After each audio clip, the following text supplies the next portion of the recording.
e depois a gente vai fazer uma amarração aqui para ver o que tem a ver isso com o Brasil. O que tem a ver com o Brasil? Ele tá se perguntando aí, né, Mister? Eu tô vendo, tá saindo fumaça da tua cabeça, ele deve estar Tá pensando o que saindo. tem a ver isso com o Brasil, com o Bolsonaro.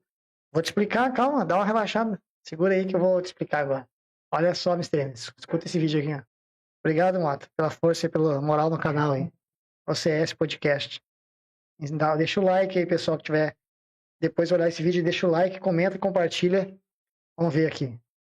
Confusão, debate, discussão em torno das políticas, das decisões tomadas por Donald Trump.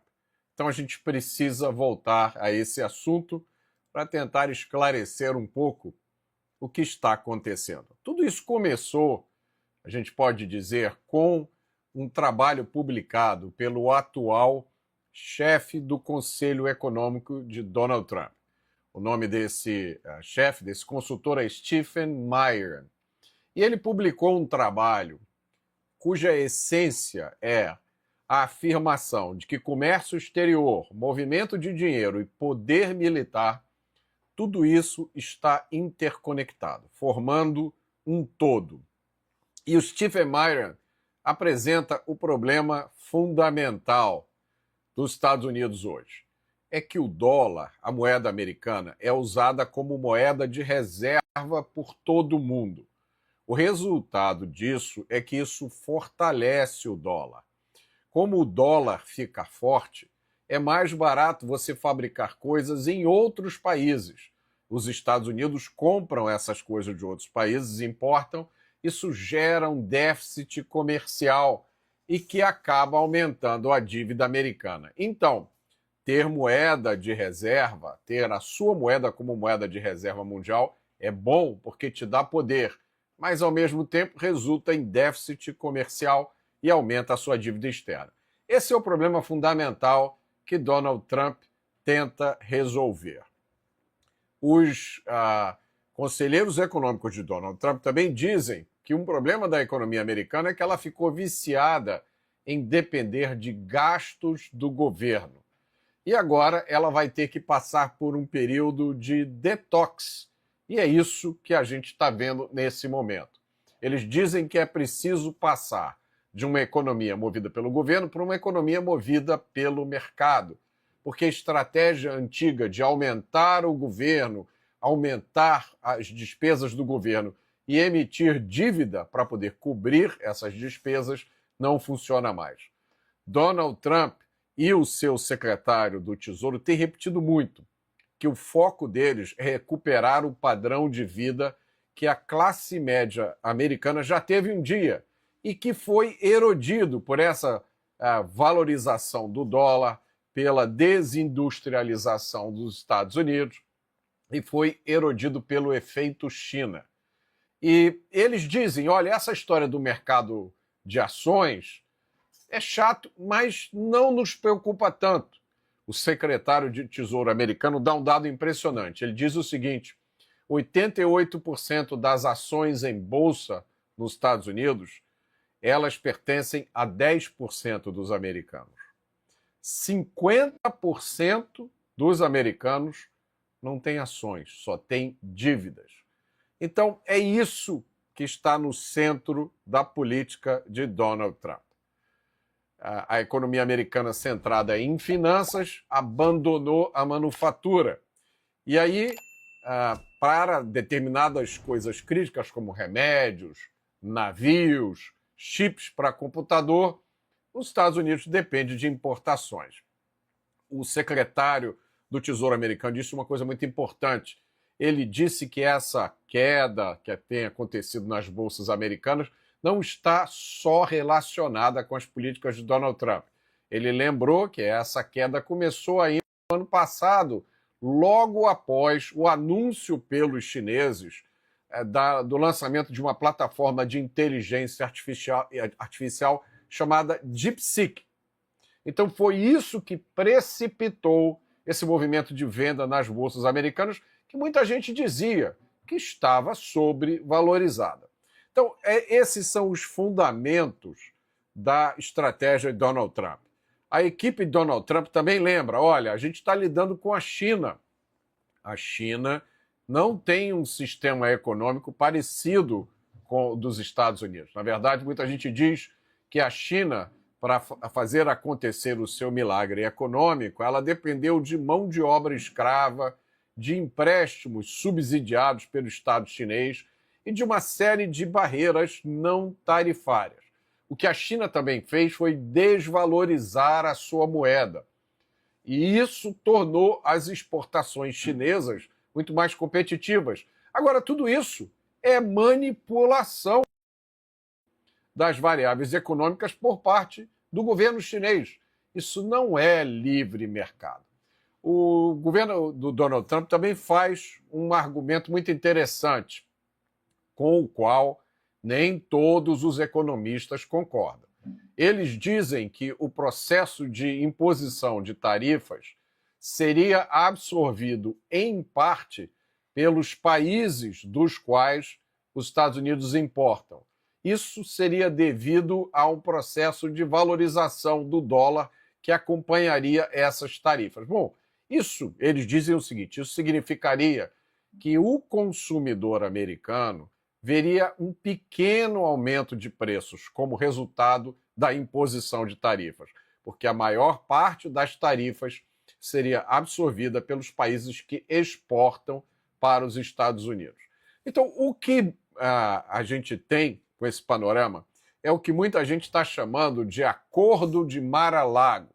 Seria um rearranjo do comércio internacional, das finanças internacionais, que teria dois componentes. Primeiro é manter o dólar como moeda de reserva internacional. Os Estados Unidos não abrem mão a eles. Mas, ao mesmo tempo, os Estados Unidos querem evitar a criação de déficits comerciais persistentes e reindustrializar os Estados Unidos. Muitos economistas dizem que esses dois objetivos, manter o dólar como moeda de reserva e, sim, reindustrializar os Estados Unidos, muitos economistas dizem que esses são dois objetivos incompatíveis, que um conflita com o outro. O ponto final, central, da estratégia do Donald Trump está expresso naquele slogan de campanha. Make America Great Again. Faça a América grande de novo. Essa é a estratégia de Donald Trump. Colocar os Estados Unidos de volta em uma posição hegemônica que os Estados Unidos já teve um dia. A economia é apenas uma parte dessa equação. É sempre bom lembrar o aspecto de segurança nacional, que muita gente esquece quando discute essas coisas, né? Isso sempre chamou a minha atenção, porque desde que esse fenômeno do milagre chinês começou, eu me questionava. E fiz essa pergunta a muitos amigos. Mas como é que vocês agora acham uma boa ideia fabricar tudo na China? Porque a China é uma ditadura comunista. Não importa a forma com a qual eles vistam, né? Não importa o discurso, não importa a narrativa. Importa a realidade. A China tem um sistema político totalitário. O Estado chinês intervém onde ele quer. Ninguém tem propriedade privada de verdade na China. Como é que o Ocidente pode confiar a manufatura de coisas que são vitais para os nossos países para uma ditadura comunista? E isso tem um papel muito importante na estratégia de Donald Trump. Donald Trump... Uma vez, pode deixar dividido. Uma vez, contar uma historinha depois, a professora, uma colega, na aula lá na faculdade, falou que a China não era um partido, não era comunista, era livre mercado.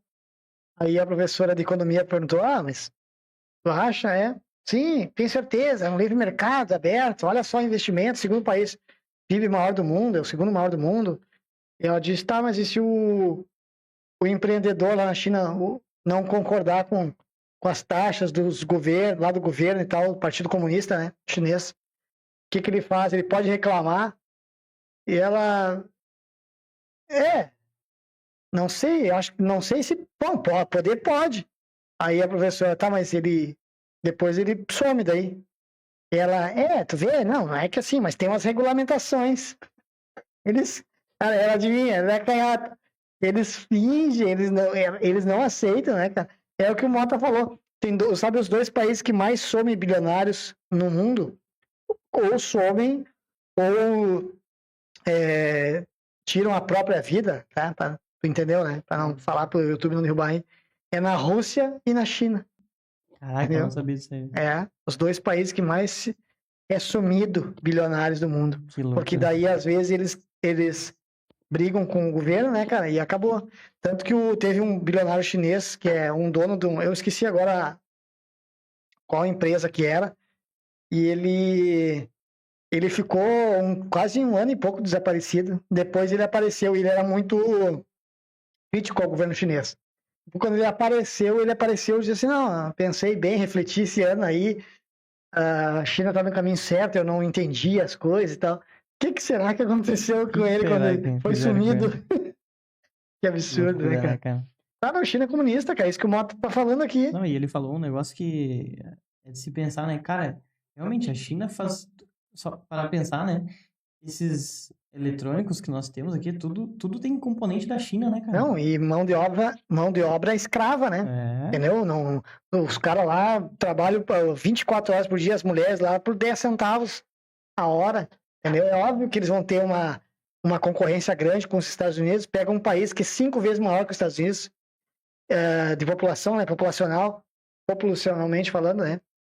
E aí, ele, claro, tem mão de obra barata, escrava, e aí quer competir, quer brigar com os Estados Unidos por causa de taxa. Só que aí pergunta se lá, e aqui no Brasil brigam tanto por CLT, vai lá ver se a China tem alguma regrinha, alguma vantagem, assim, o trabalhador.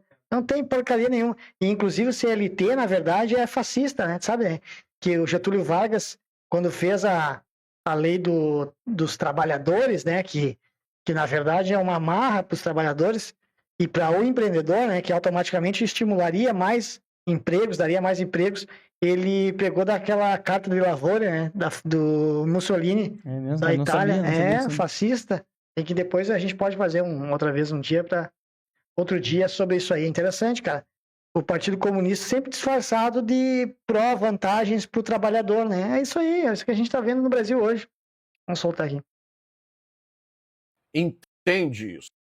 Além de, quando você coloca indústrias de volta nos Estados Unidos, você cria empregos, você aumenta a arrecadação de impostos internos, mas, acima de tudo, você trata de um problema de segurança nacional.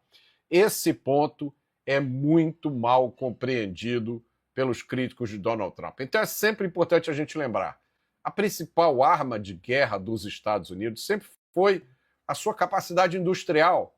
Os Estados Unidos venceu a Segunda Guerra Mundial essencialmente porque eles produziam muito mais equipamento do que os seus inimigos. Na Segunda Guerra Mundial, durante a Segunda Guerra Mundial, os Estados Unidos tinham uma tal capacidade de produção naval que eles construíam um navio cargueiro por dia. Era um navio cargueiro do modelo Liberty, chamado os Liberty Ships.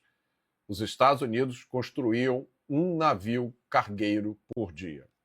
Hoje, a China tem uma capacidade de construção naval 200 vezes maior que a dos Estados Unidos. Não, vocês não viram errado, não. 200 vezes maior que a dos Estados Unidos. Para vocês terem uma ideia, apenas um único estaleiro chinês tem mais capacidade do que todos os estaleiros americanos somados. E aí a gente entende um elemento central da política de Donald Trump. Se você pegar um mapa do mundo, olhar os Estados Unidos, do outro lado do Oceano Pacífico está a China. E se um dia acontecer um enfrentamento entre os Estados Unidos e a China, de onde os Estados Unidos vão comprar o seu equipamento? Eles vão ter que ter a capacidade de produzir isso. Portanto, na estratégia de Donald Trump, segurança nacional tem um papel essencial.